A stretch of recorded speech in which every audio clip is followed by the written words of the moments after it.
ज्ञानतिमिरान्धस्य ज्ञानाञ्जनशलाकया चक्षुरुन्मिलितं येन तस्मै श्रीगुरवे नमः। श्रीचैतन्यमनोभीष्टं स्थापितं येन भूतले स्वयं रूपकदा मह्यं ददाति स्वापदान्तिकं। वन्देऽहं श्रीगुरो श्रीयुतापदकमलं श्रीगुरो वैष्णवांश श्रीरूपं साग्रजातं सागररघुनाथामृतं तं सजीवं साद्वैतं सावधूतं परिजनसहितं कृष्णचैतन्यदेवं श्रीराधा कृष्णपादां सहगणललिता श्रीविशाखान्वितांश। नमो विष्णुपादाय कृष्णप्रेष्ठाय भूतले श्रीमते भक्तिवेदान्त स्वामिनिति नामिने। नमस्ते सारस्वते देवे गौरवाणी प्रचारिणे निर्विशेष शून्यवादी भाष्याद्यदेशतारिणे।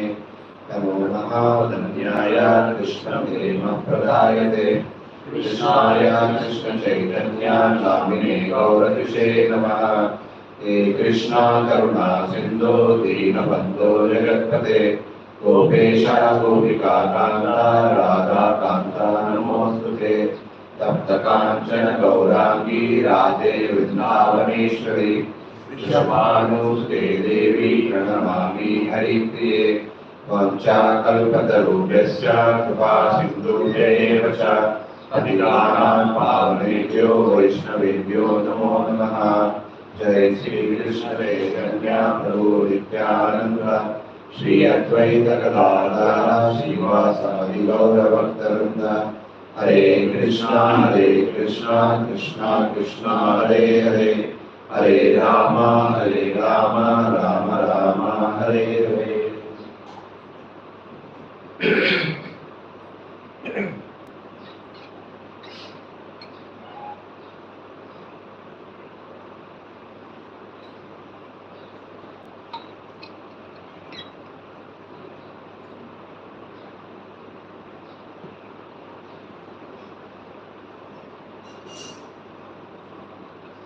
Hare Krishna. Welcome to all of this for today's Bhagavatam class. Yesterday we saw how different kinds of Srimad Bhagavatam specifically focus on different themes. Second canto about Jigyasa, third canto about Pariprashna and Sevaya, and then fourth canto is about Icha, always to be in the personal devotees. Fifth canto is about Virakti, having had an experience of Parayish Anubhava, one becomes indifferent to the surroundings. And then sixth canto is all about how, having made a mistake, having got a second chance, one becomes determined to go back to Godhead at any cost. One does not want to stay anymore in this world. So yesterday devotees were saying that you can continue the remaining cantos also. But in one sense, canto 7, canto 8, canto 9, these three cantos in a sense focuses on different examples of Sharanagati, who are all the different devotees under different circumstances, in different cases, have showed their Sharanagati towards the Supreme Lord. Whether it is good or bad, they completely depend upon Supreme Lord. Whatever it may happen. And Lord also responded accordingly. Lord protected them in all circumstances. We have classic examples of Prahlad Maharaj, Ambarish Maharaj, where for no mistake of his, what was his name? Durvasana, considered it a big fault and declared a fairy demon want to kill him. But he complained to children of Supreme Lord. He was saved. And there was one devotee known as Rantideva. There was famine in the entire kingdom. Though he was a king, because he was not able to facilitate food for people in his entire kingdom, he himself underwent fasting for more than 50 days. Even when he got some food, different guests are coming to his home and he was offering them. Because he thought serving the citizens, serving the guests is more important than one's own comforts. So like that we have so many examples in the entire Bhagavatam, Sharanagati. And one more classic example which comes in the 9th canto is Lord Rama himself. Just to follow the words of his father, he gave the kingdom and went to forest. And another example of Lord's incarnation is Lord Parshuram. Father told, without having any second thought, he cut off the head of his mother. That is Sharanagati show towards his father. Because he knew the potency of his father. Later on, he requested his father to revive his mother. And without having any memory of Parshuram, cut off his head, her head. So, that kind of Sharanagati. Whatever authority said, they followed. Whatever Lord wanted, they did. And like this, there are so many examples. 8th canto, we can see all the Devatas also exhibited that kind of Sharanagati. Entire Samudra Manthan, they did exactly what Lord said. They did not go here and there. They did not show off like low-mindedness, etc. Even in the later part of the 8th canto, we can see how Bali Maharaj expressed his Sharanagati, Atma Nivedana. So in this way, we can see in these 3 cantos different examples of Sharanagati. And ultimately, 10th canto is all about Lord's pastimes in relation to his intimate devotees, the Vrajavasis, Madhuravasis, Dwarkavasis, etc. Then 11th canto, we can talk about what Bhagavad Dharma is all about and how to practice Bhagavad Dharma. What are the different means of practicing Bhagavad Dharma? Ultimately, in order to go back to Godhead, what we are supposed to do, how we are supposed to do. There are 2 sections.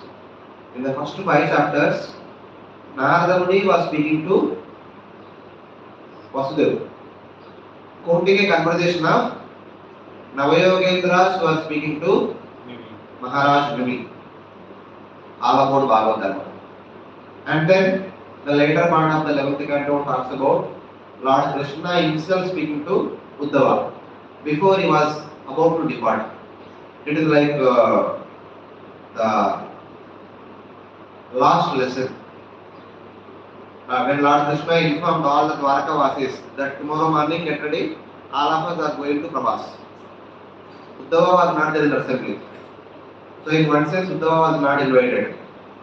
So Uddhava understood why Lord did not invite me, why Lord is telling all the other Dwarkavasis to get ready for Prabhas.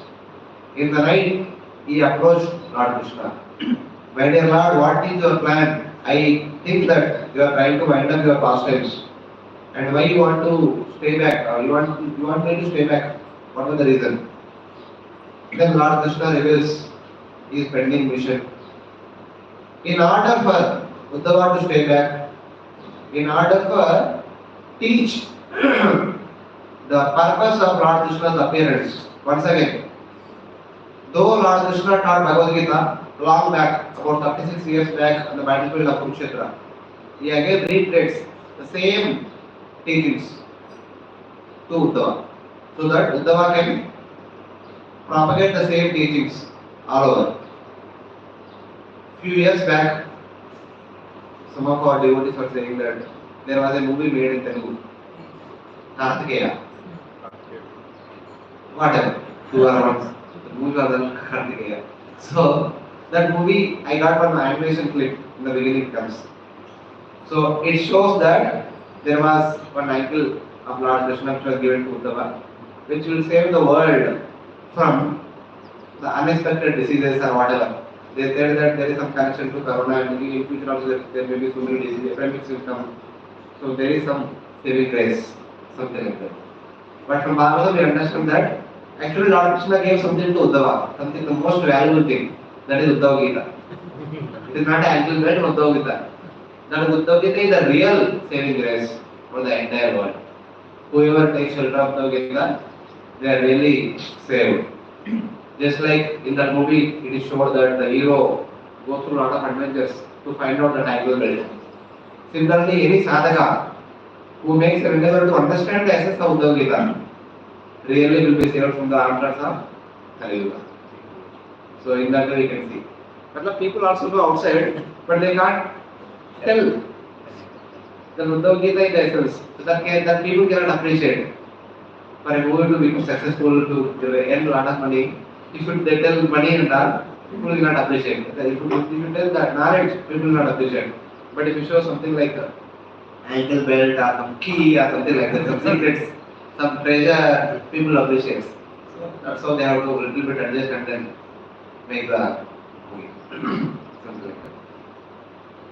If one does not take shelter of this sadhana, this teachings of Lord Krishna, what happens to one? One continues the cycle of birth and death. That is what is explained in the 12th canto. How long one can continue in this material world, in the cycle of birth and death? It can go unlimitedly also. There is no limit to it.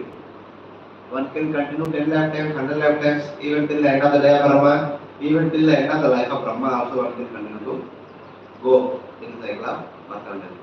So in this way, the various cantos of Srimad Bhagavatam are trying to teach us. If you do, what happens to you? If you don't do, what happens to you? If you do, even if there are mistakes, how Lord will give you second chance? Even if there is some problem, how Lord will protect you?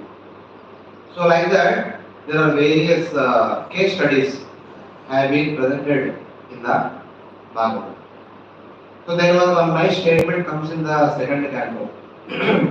This is the verse immediately after first verse.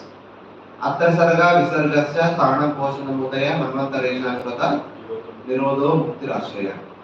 Dashamasya vishuddhartam navanam viyalakshanam varnayanti mahatmana shritena artena anjasa. Bhagavatam talks about 10 topics, and the great personalities like Maitreya and Vidura discuss these topics. For what purpose? Shrutena artena anjasa. The purpose is the Shruti, the Vedas, teaches sadhana. What kind of sadhana we need to practice in order to perfect our life. The Vedas only teach the sadhana. They will only tell us what to do, what not to do. This is Bhagavad Gita chapter 17 or 8:16. Tasma shastra pavanante karya karya vyavastito. Ek jnatva shastra vidhanoktam karma kartum iha arahasi. Everyone, whoever is born in this Bharata Varsha, it is mandatory that they should know Shastra. We can say it is a birthright. They should know the Shastra. And accepting Shastra as Pramana, one should lead one's life. Because it is Shastra will tell us what to do, what not to do. Karya, akarya, vyavastito. Therefore, tasma, Shastra Pramanante, karma kartum iha arahasi. This is what is expected by each and every person who has taken birth in Bharata Varsha. They should know Shastra, they should follow Shastra, and they should perform whatever they are supposed to do in this world in relation to Varna, in relation to sadhana, karma, jnana, yoga, bhakti, etc. Everything should be done as per Shastra. That is the basic minimum expectation. I will be born in Bharata Varsha.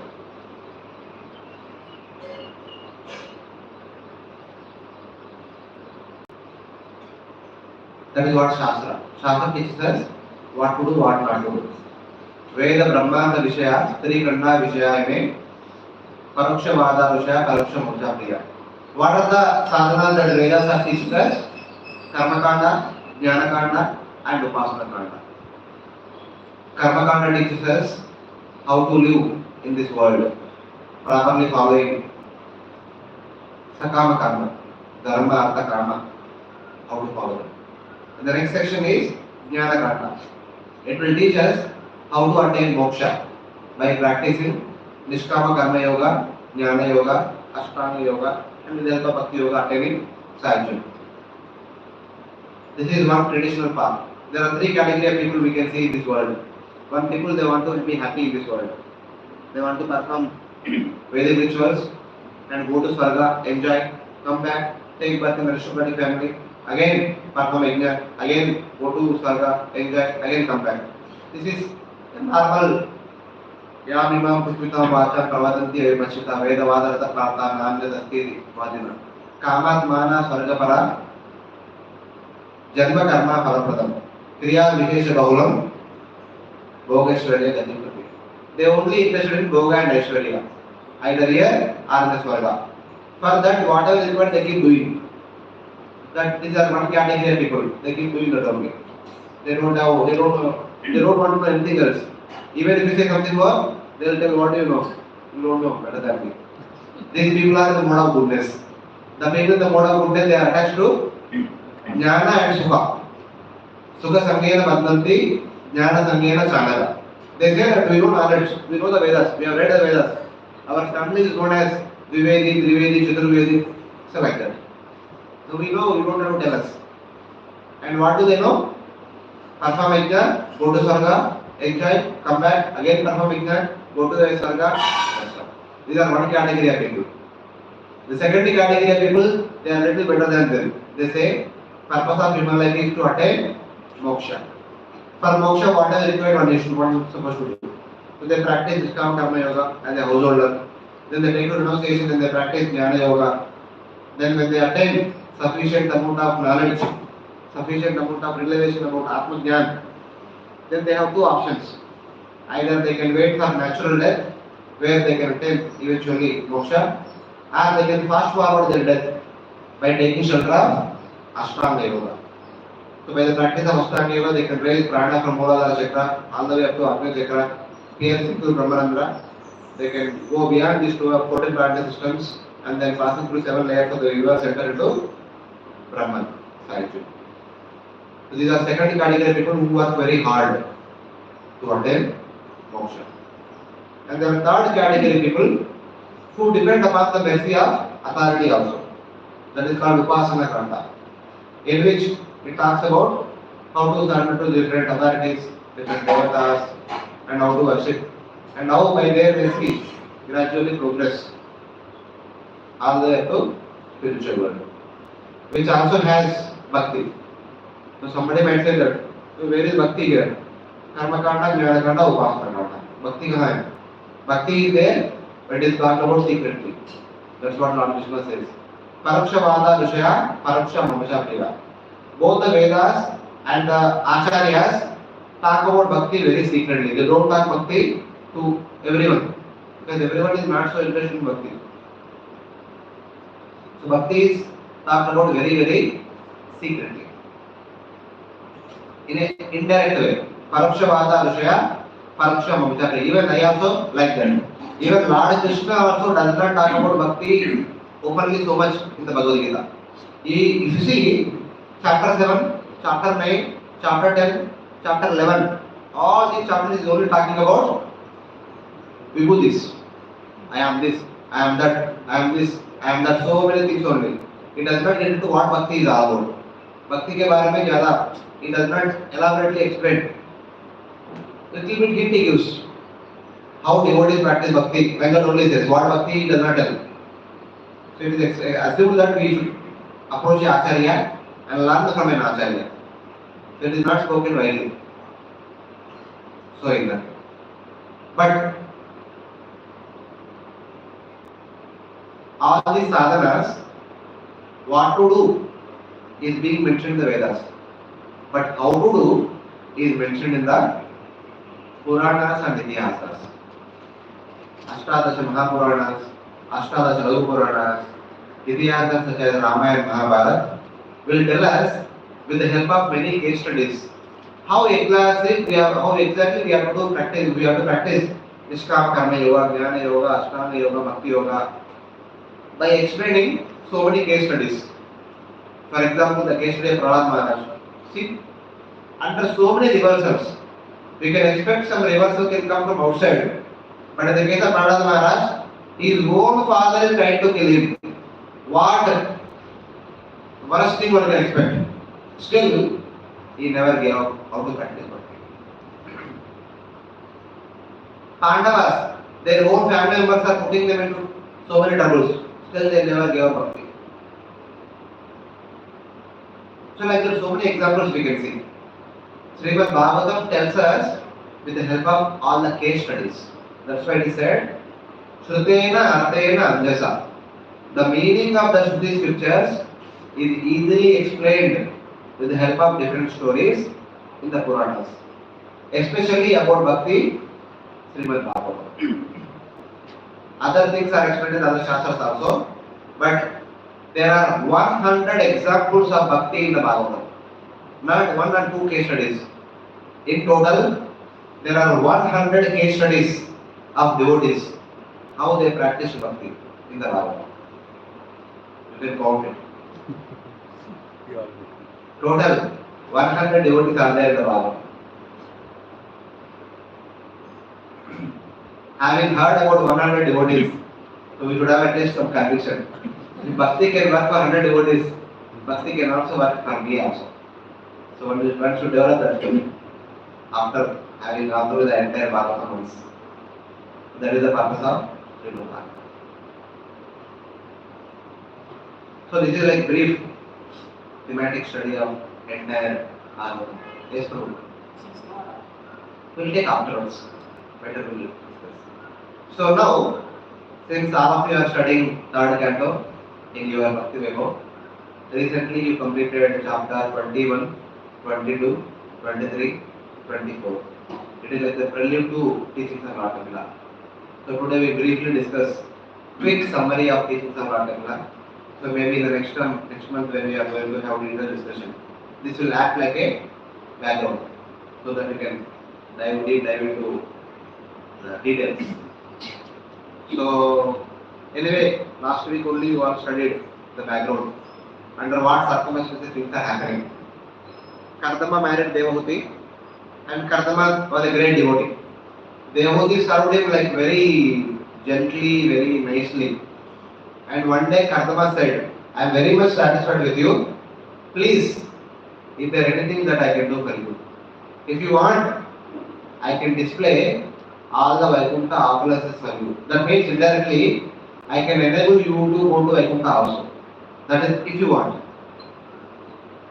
Then, but being a gentle wife, being a chaste wife, being a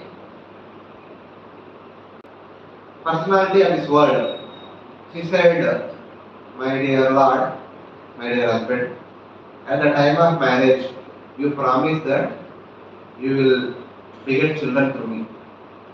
Kardama said one more thing also, but she did not remember that. She remembered this. So please do the needful in order to have children. So Kardama understood. See, she did a lot of service, and more than that, she is coming from Raja Parivar. She is not coming from Brahmana Parivar. See, kingly people, they live in the midst of lot of opulences. It is not required for them to live in a recluse or live in a austere lifestyle. They are ready to go through austerity, but that is not. They have been born water. So in the childhood, she must have been living in a palace with all the facilities, everything. So Kardama, because he understands the nature of women.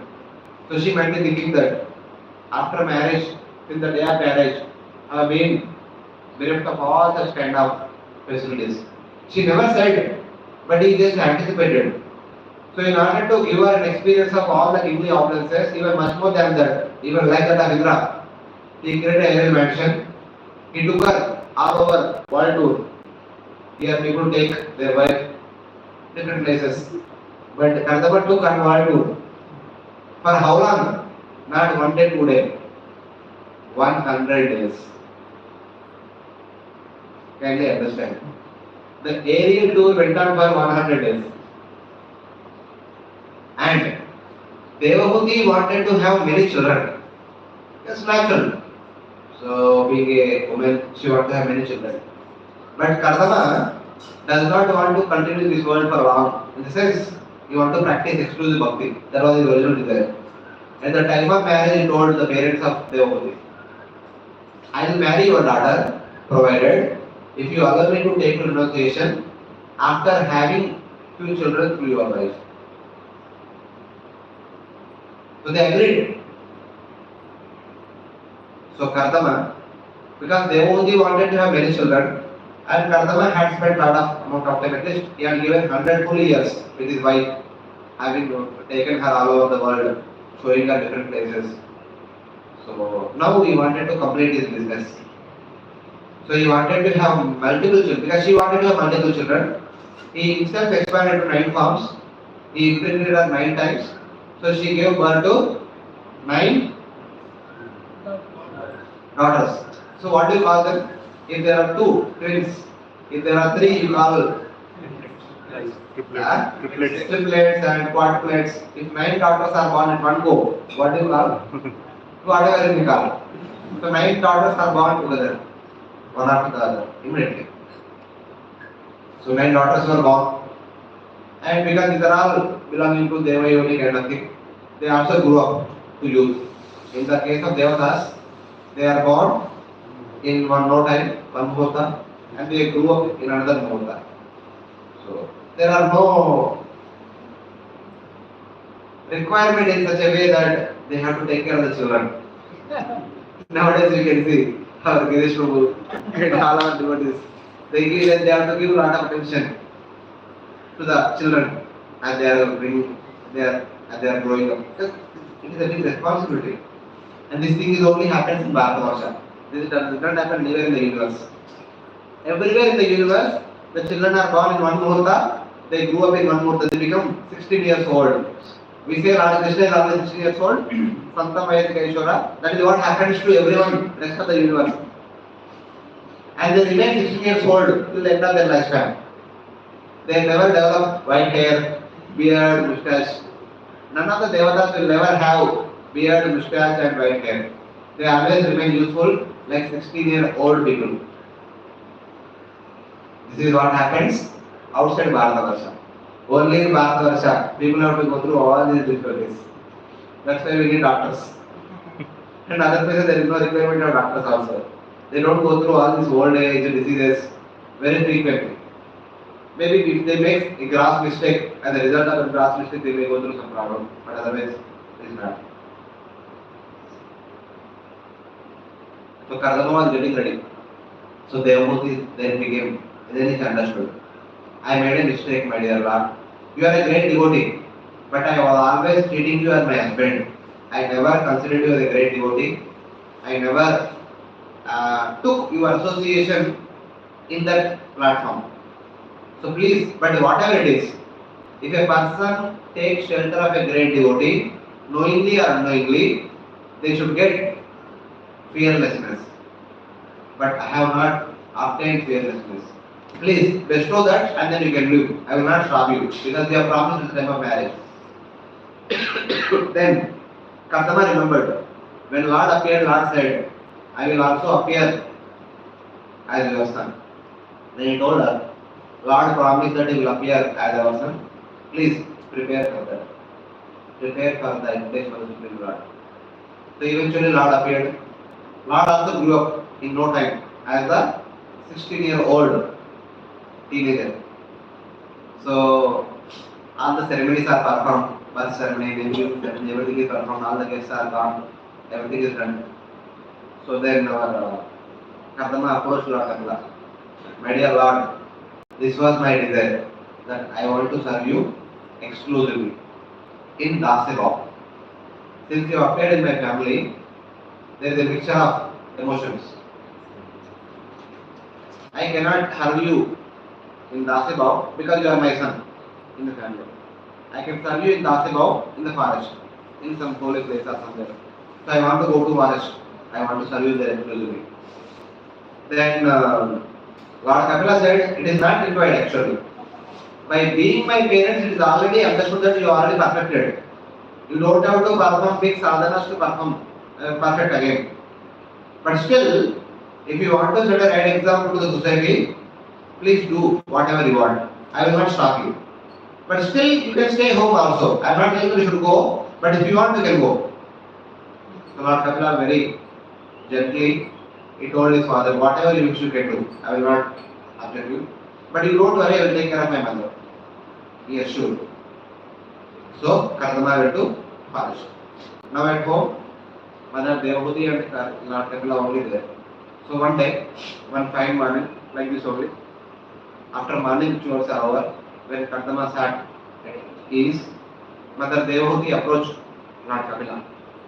And then, whatever she told her husband, many days or many months back, when Kardama was about to leave. So now, Devhuti was telling same thing to Lord Kapila. What she was telling? She is telling that, my dear Lord, all the while I have been attached to enjoy this material world. Nivritti Vidaram Tesham Asat Indriya Krishna. I have been attached to enjoy the temporary sense objects till now. Okay? So now, please help me come out of this conditioned state. Please tell me by doing what I can be delivered. So she says that Prabannantam Tamo Pramu. I am like a person bound by deep darkness, and you appear like the sun. A sun can dispel the darkness, can give light to anyone.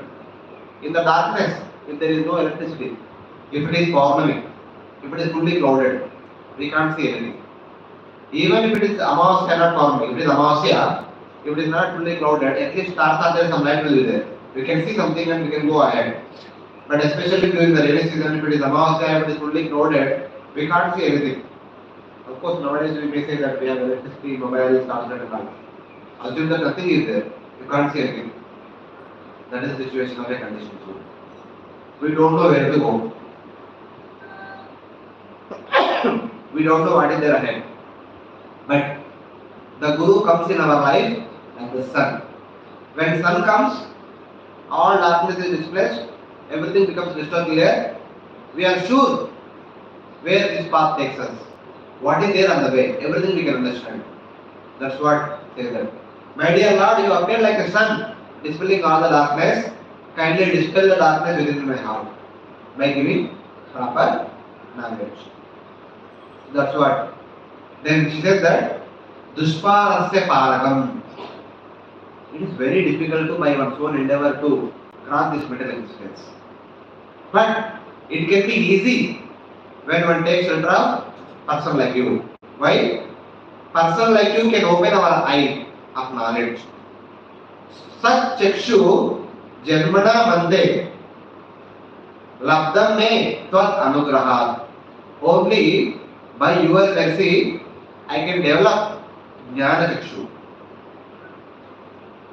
As far as now, I only have charma chakshu, by which I only see the material world as the object of enjoyment. But when you enable me with jnana chakshu, I can see this world as a means to go back to Godhead. This life as a means to go back to Godhead. She says that indirectly, people in general will think that this body, this life, this world is an object of enjoyment. But when a person is endowed with knowledge, they will understand that this body, this life and this world is a suitable means to go back to Godhead. This is the difference between Karma Chakshu and Jnana Chakshu. And you please enable me after that Jnana Chakshu. And then finally she says that Atame Deva Sammoham. By Lord's Maya I have been put into this illusion. But that Lord is not different from you only. You are the same Lord. It is your Maya is putting me under illusion. And it is your responsibility to deliver me from that illusion.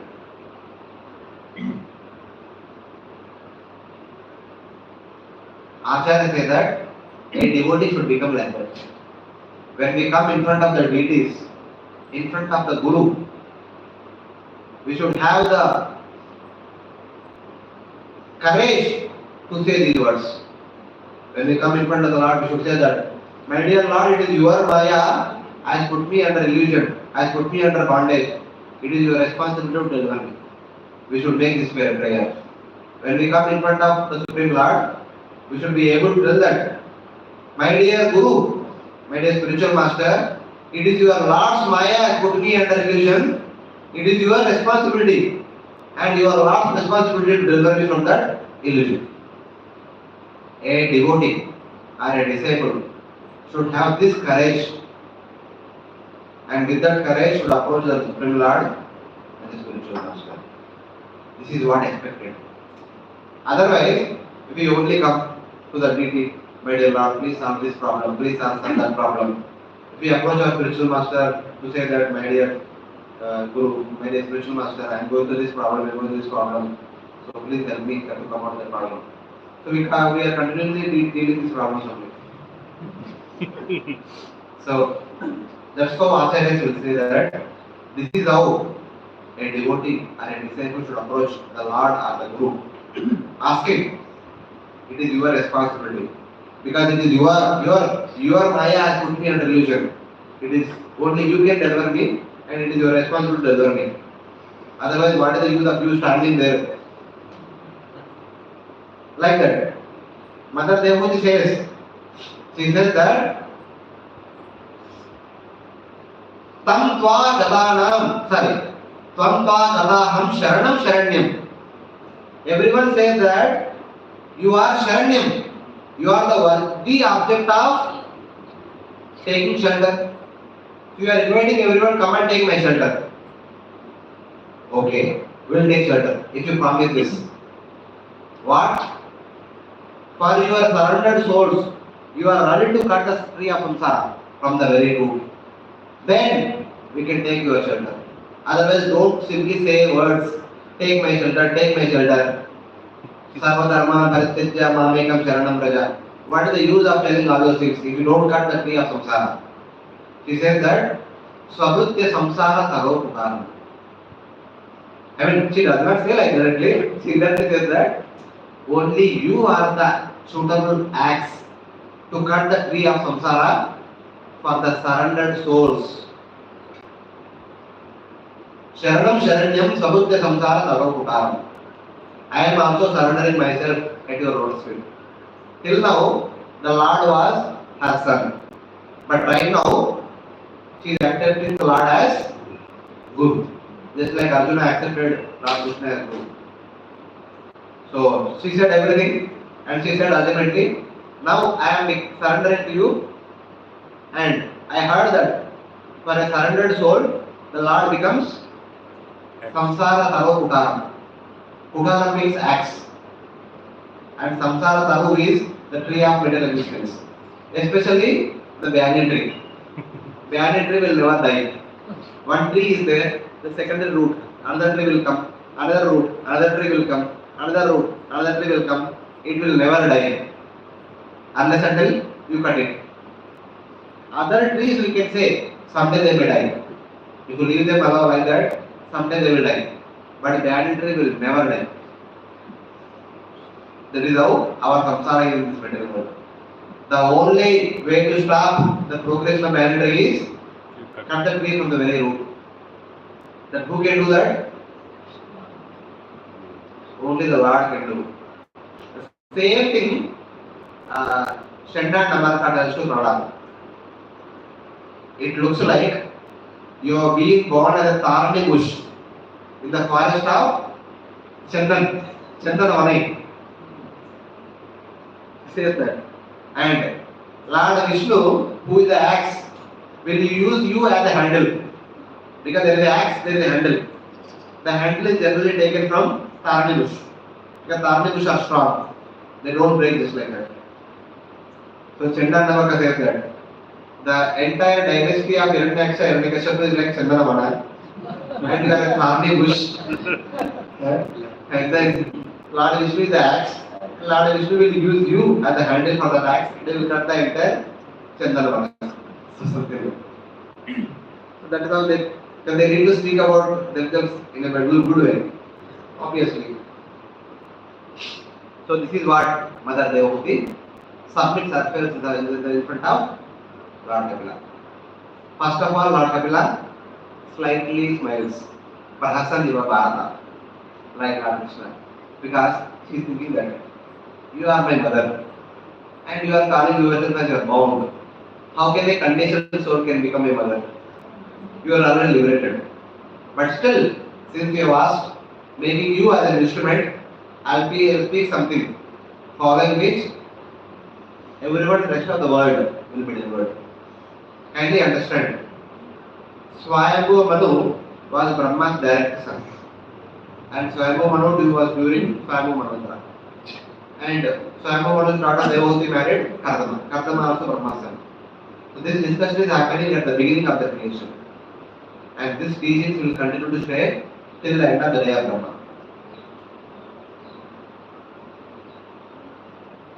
And anybody then, now or in the future, follow the teachings of Lord Kapila can attain perfection immediately, without any delay. This is the potency of Lord's teachings. It does not matter whether teachings are taught now or teachings are taught millions of years back or many crores of years back. Because they are spoken by the Supreme Lord, they always remain intact. They will never lose their potency. So Lord Kapila gives a light smile. Then he says that, my dear mother, the solution for your inquiry is Adhyatmika Yoga. Yoga Adhyatmika Purusha Mato Nishreya Sayame Atyanta Uparate Yatra Dukkasya Cha Sukhasya Cha. If one follows Adhyatmika Yoga, one can transcend three modes and one can remain in transcendental existence very easily. What do you mean by Adhyatmika Yoga? Adhyatmika Yoga means Jnana Yoga, Ashtanga Yoga and Bhakti Yoga. Anyone who practices Jnana Yoga or Ashtanga Yoga or Bhakti Yoga can be freed from samsara, can be delivered from samsara. But of the three, Bhakti Yoga is the most auspicious path. Dr. Kapila says, among these three paths, Bhakti Yoga is the most auspicious path. There is nothing similar to Bhakti Yoga. There is nothing superior to Bhakti Yoga.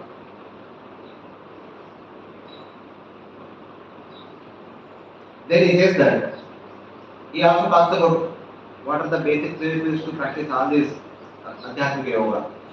But having said that Bhakti Yoga is the most auspicious path, then the next question is, if Bhakti Yoga is the best among the three, please tell me how to practice Bhakti Yoga. Where will I get to understand, get to know about Bhakti Yoga, get to understand about Bhakti Yoga? Then Lord Kapila says, devotee association. In the association of devotees, one will get to know about Bhakti Yoga. Just like in the association of karmis, one is born in this material world. From the association of devotees, one will be delivered from this material world. Prasangam Bhajanam Pasham Atmano Pavayovidu Sayeva Sadhushokutva Moksha Dwaram Amarutam. The Sangha of the materialistic people is death noose. Prasangam Ajaram Pasham. Pasha means Mrityu Pasha. Jara means old age. So normally it is understood that old age means any times the Mrityu Pasha can be hanged across our neck. When a person is old, he is expected to die any day. The Mrityu Pasha is hovering around that person only. So it is like that. Association of the materialistic people is like the death noose, the Mrityu Pasha, which is always with us. Similarly, the association with the devotees is the path back to Godhead. It opens the doors to Vaikuntha. The next question, how do we understand who is the devotee? In the devotee session, we got to know about bhakti. But first of all, we need to know who is the devotee. Who is the devotee? Tidikshava Karunika, Suhruda, Sarvadehina, Ajata Shatrava Shanta, Sadhava, Sadhubhushana. These are the secondary qualities of a devotee. These are not even primary qualities. The secondary quality of a person who can be called as a devotee is Titikshava. We don't have to get into details. All of you have heard all these words many times from Bhagavatam. Karunika, Suhruda Sarvadehina.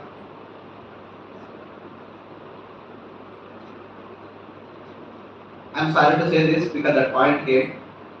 Many times we hear Gaurav Prabhu says this point. The devotees become compassionate with every living entity. Even every person outside temple, but they are not compassionate to the person next to us. We always fight with the next devotee, but we are compassionate to everyone outside. This is some problem with us. Because we hear about Vaishnava Aparadh, but we keep making Vaishnava Aparadh. We always try to develop conflict with the devotees who are next to us. So we need to transcend that. It is very important. Tidikshava, Karunika, Suhruda, Sarvadehina, Ajat Shatrava. Which devotee should be Ajat Shatru. And Shanta, completely peaceful. And then Sadhava, Sadhubhushana. These qualities act as Sadhubhushana, ornament on a house. And these are secondary qualities. Then somebody may say that if these are the secondary qualities, what are the primary qualities? The Lord says that Mai Ananyena Bhavena Bhakti Kurvantiye Drudam. Every word is heavily loaded. Mai Ananya Bhavena Bhakti Kurvantiye Drudam. Matlab, he is doing Druda Bhakti, and while doing the Druda Bhakti, there is no other thought process in the mind. Mai Ananya Bhavena. Aranya Chintayanto Ma Mejana Paripakte Desham Nityam Yuktanam Yokshim. That same. That kind of bhakti. And then Matkrute Tatta Karmanas. In order to execute my bhakti, he will give up all the other karmas. Sarva Dharman Pratyajya Mamekam Sharanam Raja. It does not stop there. It goes one step ahead. Tattva Swajana Bandhava. He will give up Swajana and Bandhava.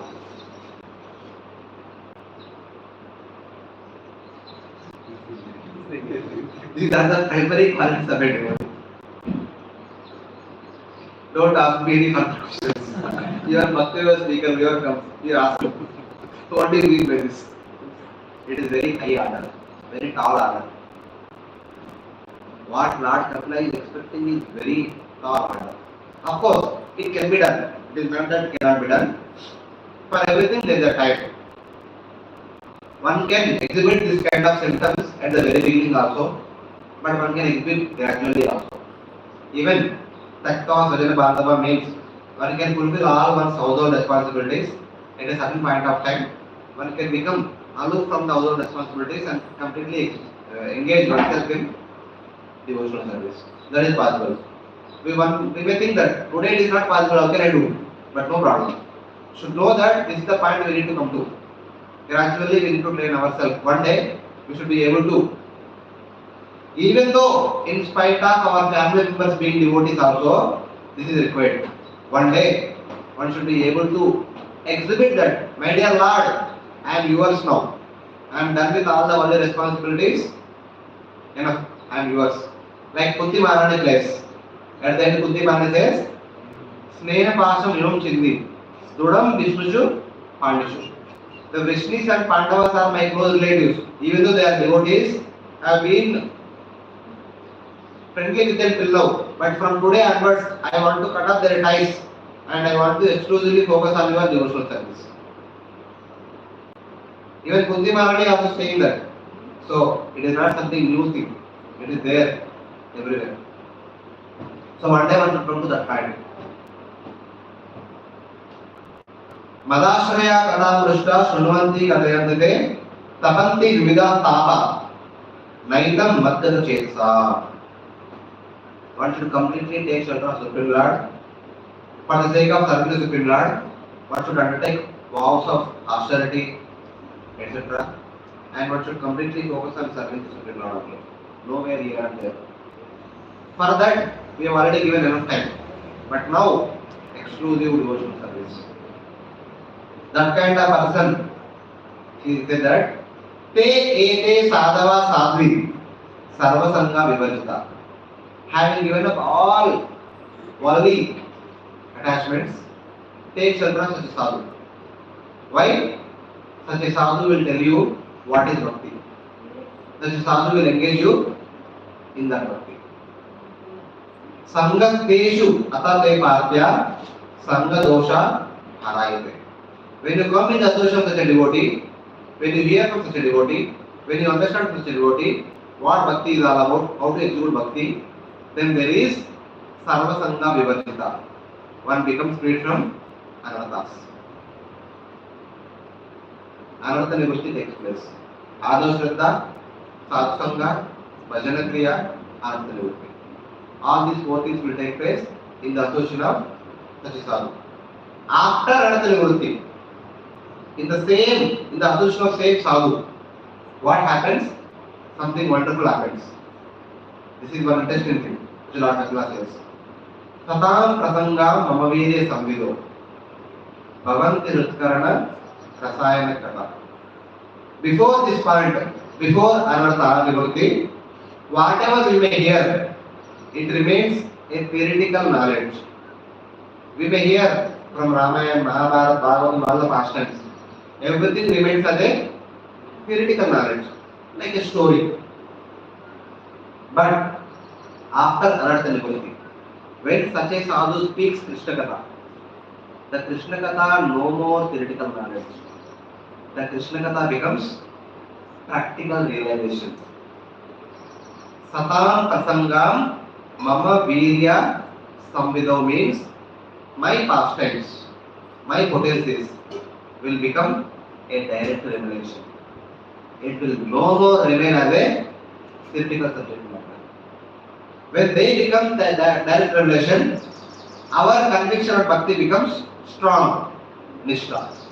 Then there is taste, there is experience of taste of Krishna bhakti while practicing Krishna bhakti. Nishtha, ruchi, and then asakti will come. Tata prasanga mamavirya samvido bhavanti hritkarana rasayana kata. Rasayana means ruchi. Tad joshanad ashu apavarga vartmani shraddha ratir bhakti anutramishati. When there is ruchi, then there is asakti. Tad joshanad ashu. That means one want to relish that nectar of Krishna Katha, nectar of Krishna Bhakti more and more. That is called asakti. Then there is rati.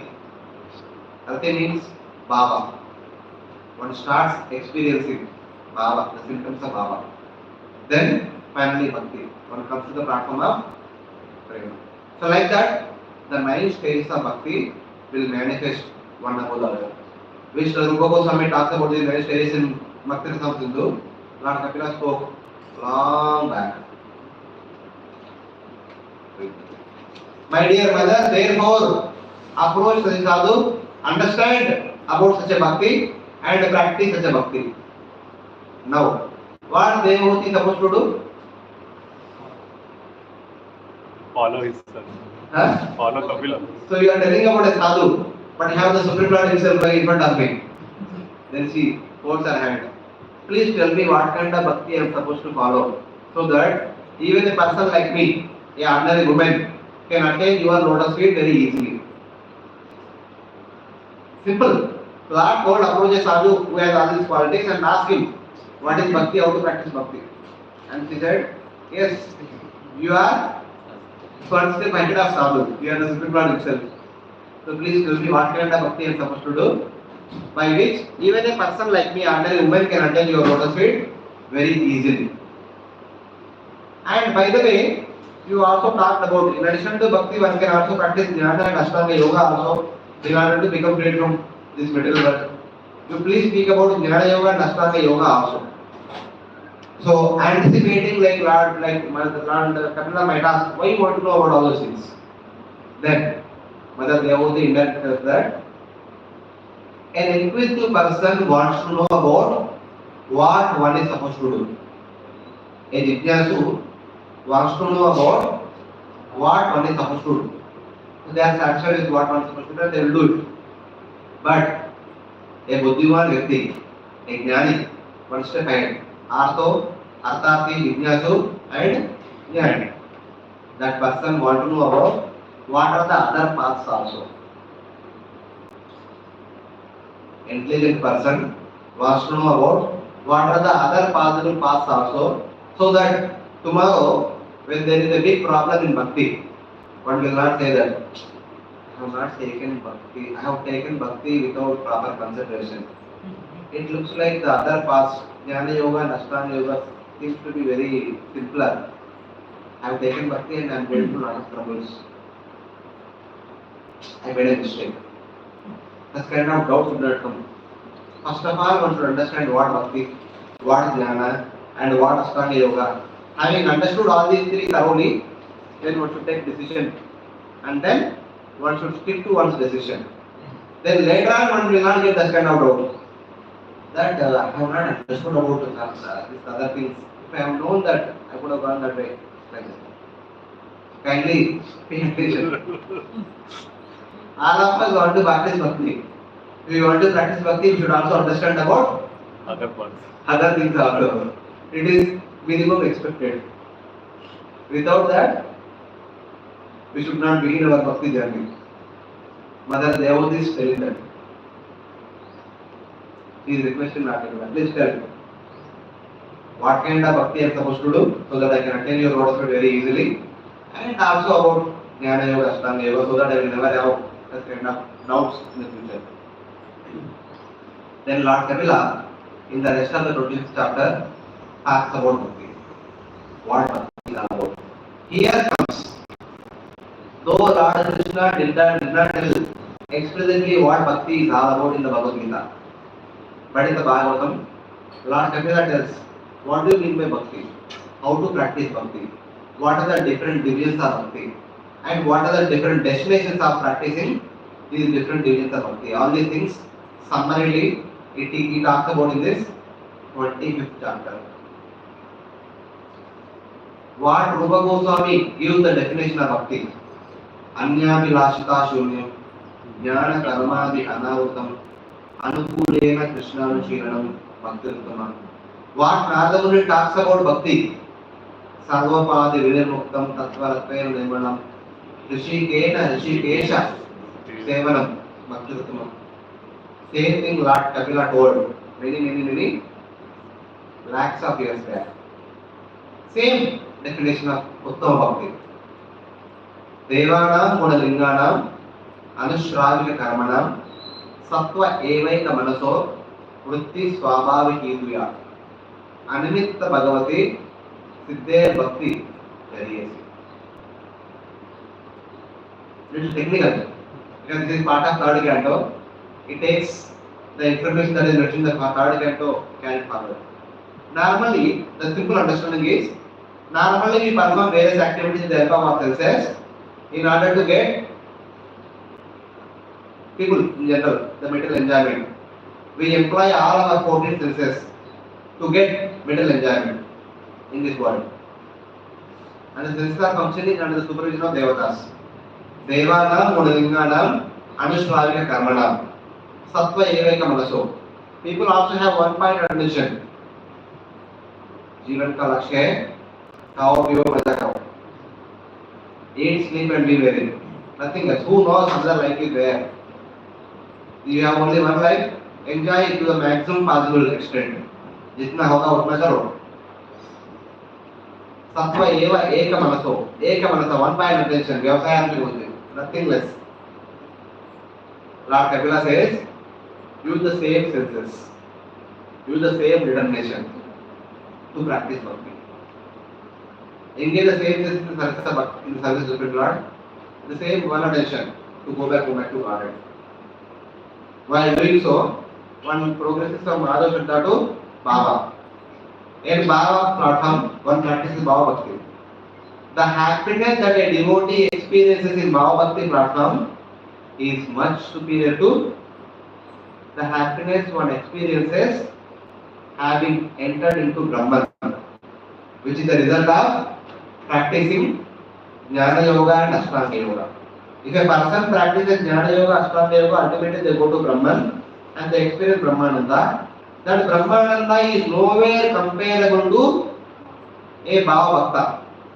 The happiness that is experienced by a Bhava Bhakta. Then what to speak of a Bhava Bhakta when he enters into Vaikuntha, what kind of happiness he will experience? This is the kind of comparison Lord Kapila gives.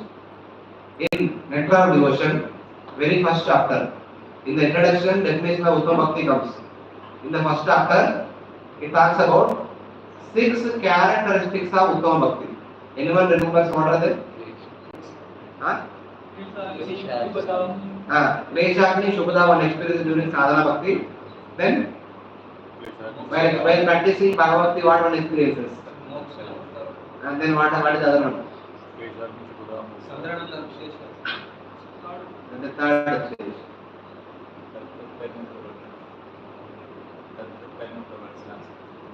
That is Alagi. That is NOI.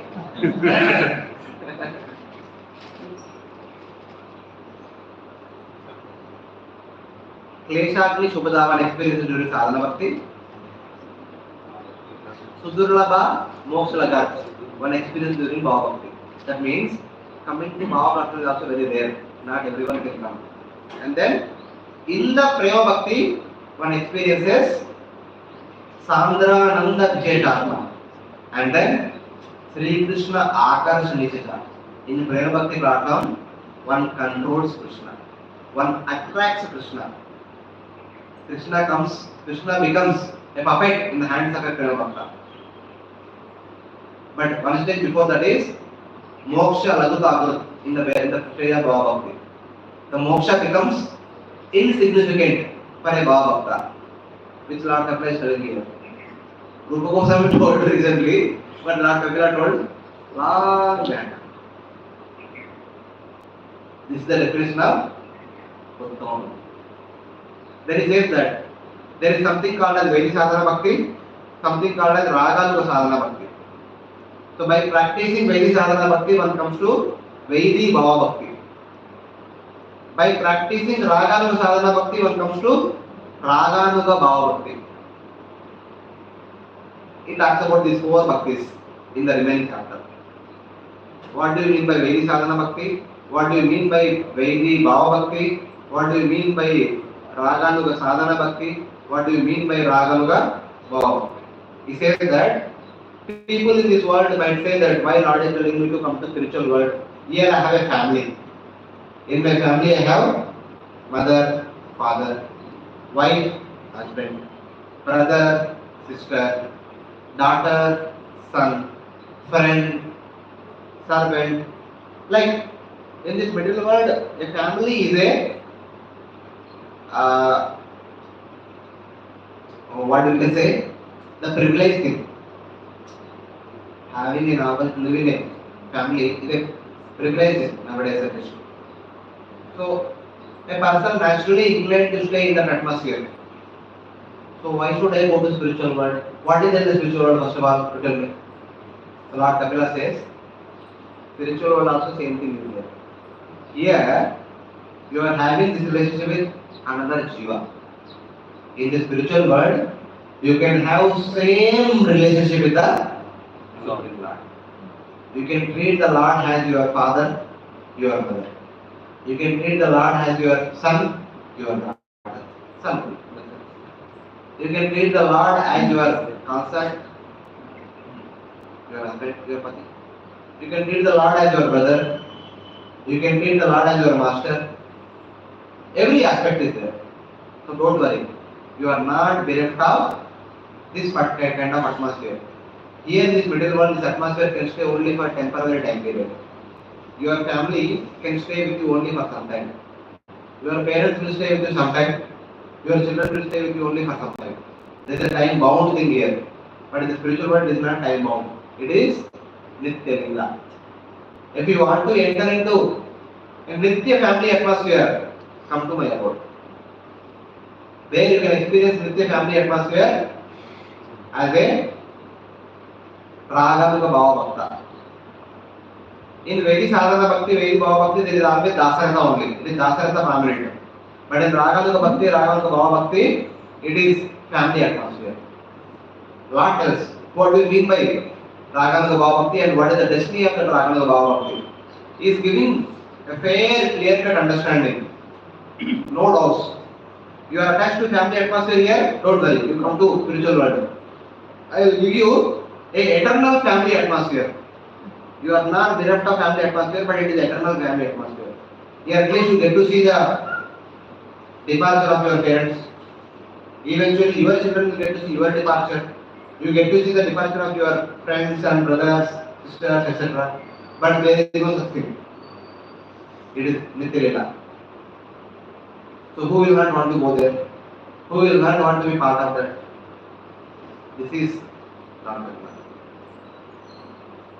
Which Lord Krishna kept secret? Raja Vidya Raja Duyam. Lord Kapila opened. He opened the doors of Vaikuntha. And who will not want to go there? This is the way he attracts. So this is how he teaches Bhakti Yoga in the 25th chapter. Then in chapter 26 and chapter 27, he speaks about Jnana Yoga. For a person who wants to practice Jnana Yoga, for them, the basic premise is they need to understand Sankhya Yoga. Sankhya Yoga means the detailed analysis of what is what. There are 28 elements.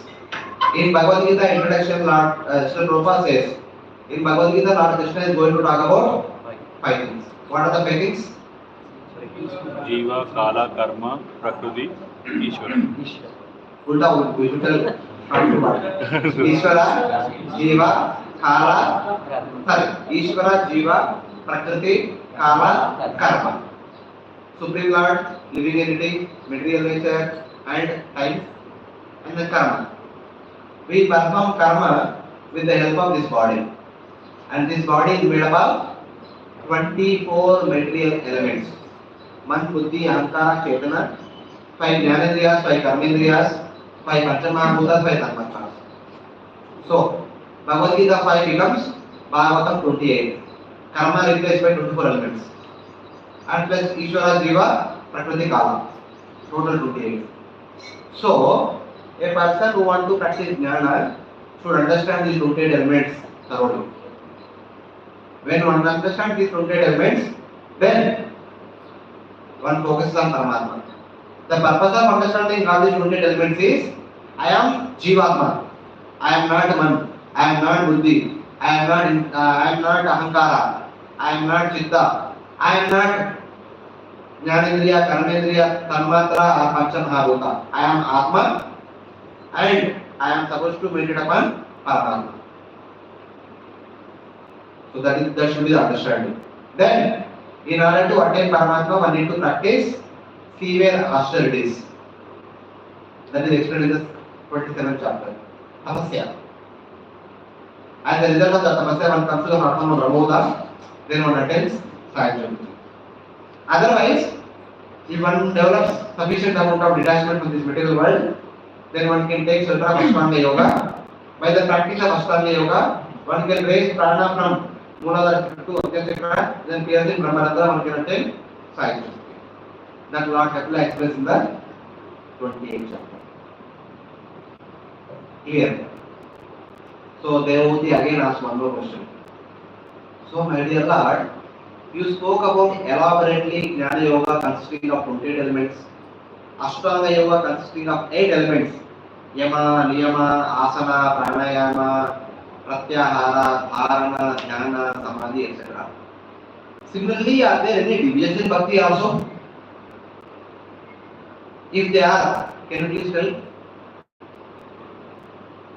And then she says that, please speak about samsara. How and why the jiva goes through samsara. If we understand why and how jiva goes through samsara, we become careful. No, I don't want to remain in samsara. it creates some fear. So please speak about samsara. And also, please speak about the power of time. It is a time by which everything is happening in this material world. So one who understands about time can become careful. When time is passing, yeah, I am losing a lot of time. I should become serious. I should become sincere. Ayu arati vaikuncha buddha nasau share nasau. Every rising and setting of the sun, depleting one day from our life. When we understand this power of time, we become careful. We become serious. So please speak about all these things. Then in the 29th chapter in the beginning, Lord Kapila talks about bhakti that is practiced by a person in the mode of ignorance, in the mode of passion, in the mode of goodness. Then finally, the bhakti that is practiced by a person who is beyond three modes. Tamoguni bhakti, Rajoguni bhakti, Sattoguni bhakti and Nirguna bhakti. He speaks about these four different types of bhakti elaborately. Then, in practicing this bhakti, there is one problem. Aparad. Aparad comes because of disrespect of other persons. So disrespect is a big problem in practice of bhakti. And then, so what do you mean by it? So we should respect everyone equally? Not that. According to what one deserves, we need to give them respect. Then Lord Kapila talks about the gradation of different living entities. Starting from the piece of stone, all the way up to the topmost Vaishnava. He gives clear-cut distinction who is one step superior. When you read this, you will understand all the details. I want to read it, no time here. He says that among all the four Varnas, Brahmana is superior. Among the Brahmanas who study Vedas is superior. Jai Sri Sri Jagannath Baladev Subhadramaya ki Jai. Sri Sri Lakshmi Narasimha ki Jai. Sri Sri Sita Ram Lakshman Hanuman ki Jai. So he who knows Vedas is superior, and he who knows the essence of Vedas is superior, and he who can resolve the conflicts among the different teachings of Vedas is superior, and he who can practice Jnana Yoga by studying the Vedas is superior, and he who is Vaishnava is the topmost person. So, never ever disrespect a Vaishnava. That causes big obstacle. And then Lord Kapila talks about the power of time. And then in the next three chapters, Lord Kapila talks about the samsara of living entity. In chapter 29, he talks about bhakti. Chapter 30, he talks about the samsara of a person in the mode of ignorance. A person in the mode of ignorance generally performs sinful activities. As a result of that, he will go to hell. He will go through his punishments. Then he gets somewhat purified. Then he will go through different species. He gets a little bit more purified. Then he enters into the womb of a mother. Then he takes birth as a human being. As a person in the mode of passion. That is explained in the 31st chapter. Because he is passionate, he starts developing competitive mentality. And for the fulfill of his own desires, he develops every day with so many people, and there is so much lack of hours. And his life whole goal is to fulfill his desires. Like that, this person leads his life. But by good fortune, if there is a purification of the heart, person comes into mode of goodness. Then one takes shelter of Shastra. At the very beginning, Shastra tells at least practice dharma in order to fulfill your karma by obtaining artha. Otherwise, in the mode of ignorance, in the mode of passion, one is only doing sinful activities, going against Shastra. Only a person in the mode of goodness at least respects Shastra and follows the path of Shastra even to fulfill one's desires. This is the basic level of mode of goodness. So one step ahead is they try to practice Nishkama Karma Yoga to purify one's heart. One step ahead is Jnana Yoga and Ashtanga Yoga eventually to attain Sayajya. But better than them is Those who practice bhakti and then come back to Godhead and serve the Lord. So like this, Lord Shakla in few chapters, having established the superiority of bhakti, it talks about what is karma, what is jnana, what is ashtanga, what is samsara, what is kala, and by doing what destiny one obtains. So in this way, a clear-cut picture of sadhana and sadhya he gives, so that the sadhaka will not have any doubt what to do and how to do. So these are like few points about quick summary of teaching the Bhagavatam. Later on, when you get to study in detail, you can get into details during the Bhagavatam process. Right. So we'll stop here. Quickly, one or two questions we can take. Yes, Prabhu, you had one question on that.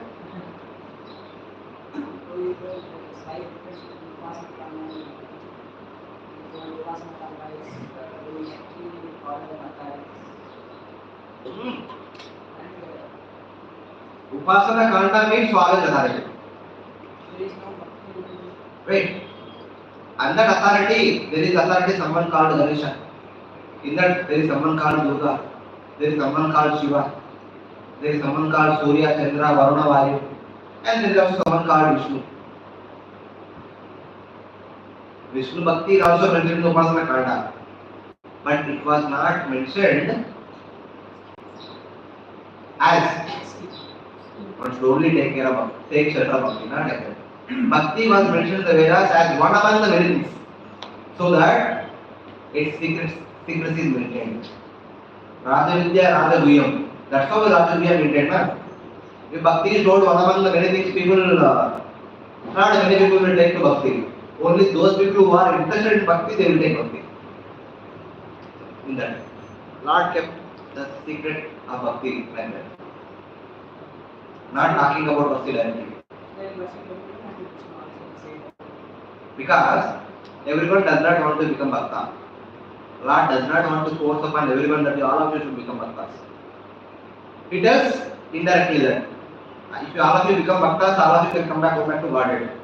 Provided you are done with your business here. But if you want to do your business, you can take shelter of any of the Devatas. So like that. You can also do your business by taking my shelter also.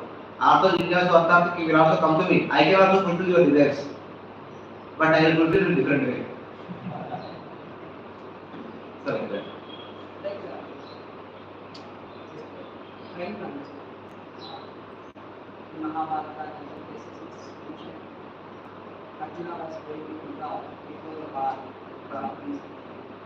What Arjuna? All the Pandavas.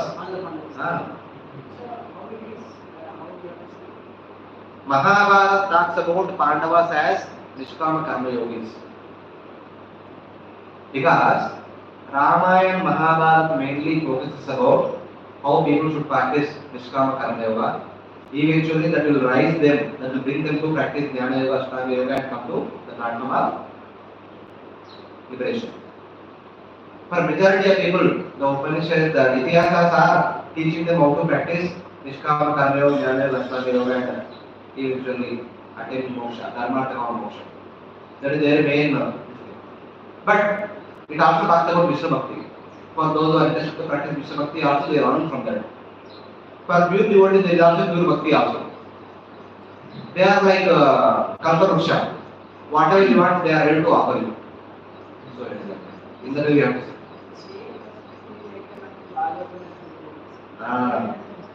Same person, we can see him. That they being the king, they need to set an example for people to practice how to live life. Yatha Raja Tada Praja. So in that way. They don't want to destroy the Paramparic Acharas. They don't want to destroy the Sanatana Dharma. That is the purpose of becoming king.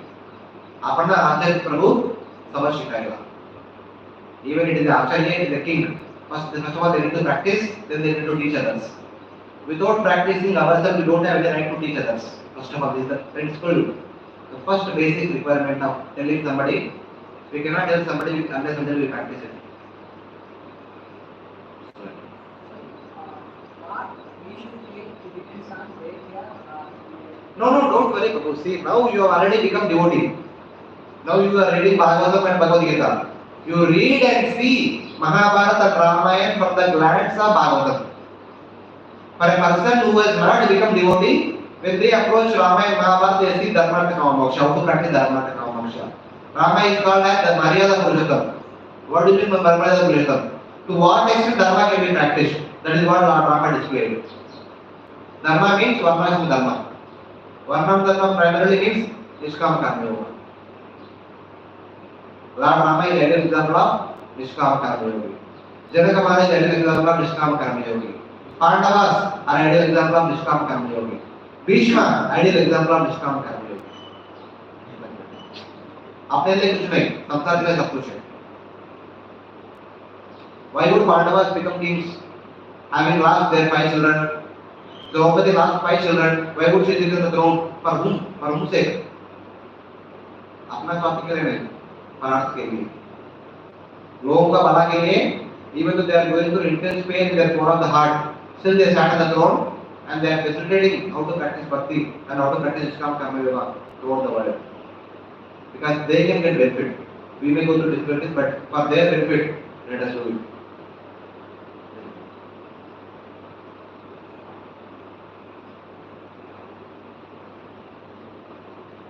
Okay?